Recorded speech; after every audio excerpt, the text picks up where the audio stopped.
Hello everyone, my name is Jamin. Thanks so much for visiting my channel. In this video, I have a Swift 3 SF314-56 model. I'm going to show you how to get inside, access your CMOS battery. So first thing, power down your computer the correct way. Make sure it's off and unplugged from your charger.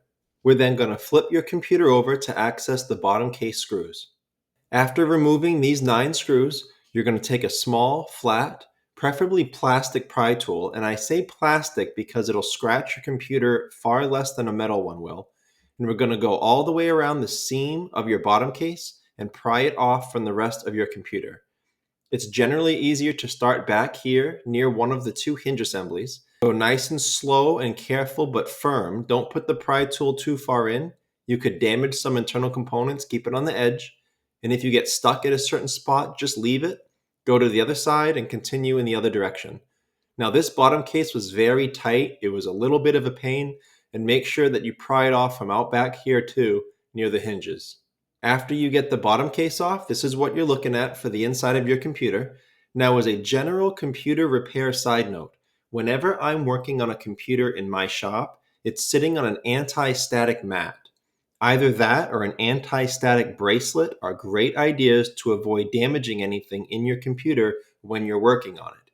If you would like any help with tools or supplies for your computer project, as well as any of the replacement or upgrade parts for this specific model computer, there'll be a link above, also below in the description, and that will be a list of all those tools and supplies that I use in my shop, as well as this computer model's replacement parts and upgrade parts. Now, before I touch anything in a computer, I always either remove or at least unplug my battery. A computer is safest to work on when as little power as possible is running through it. This is your battery right down here. It's held in by these 2 screws and plugs into the motherboard right here. To unplug the battery, there's a piece of black tape here over the plug. Remove that carefully. And as with any wires or cables in a computer, try not to pull on the actual wires if at all possible. They can be damaged. Sometimes they can come out of the plug. So just manipulate the plug if at all possible. In this case, it's easy. There's a grip on either side of that white plug. You can use your fingernails or a pry tool to wiggle that out of that port. Okay, so now that the battery has been removed or at least unplugged, we can proceed deeper into the computer. This is your CMOS battery right here. It's wrapped in black electrical tape and it's held down by double-sided tape. So if you're here to replace this, you can easily just pull that, pop that right off. Again, it's just double-sided tape. I will also have a replacement CMOS battery below in the description in that link I told you about with all of the tools and replacement parts for this model computer. For those of you here to reset BIOS, you don't need to pick that battery up. You can leave it right where it is. All you would need to do is unplug it from the motherboard, maybe 15-20 seconds, and that should be sufficient.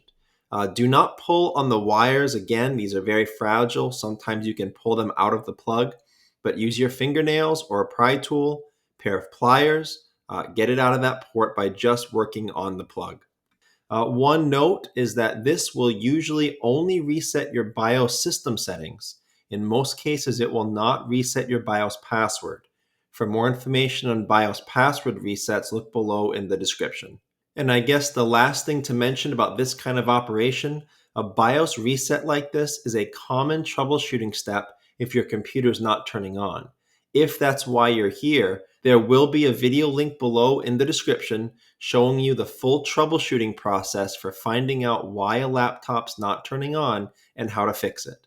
But that's the end of this video, how to get inside your Swift 3 and access your CMOS battery. Thanks again so much for watching. Please remember to like and share if this helped you out, if you think it can help someone else out, and feel free to subscribe if you enjoy DIY computer content like this, or if you just want to keep me on hand to answer any of your future computer questions. I do try to answer all questions throughout my channel at least a couple times a day. Also, feel free to check out the related links section below in the description. From time to time, I do try to add things in there that I think will help you with your general computer life, make it more productive, more enjoyable. So thanks again for watching, everyone. I look forward to seeing you on my next video.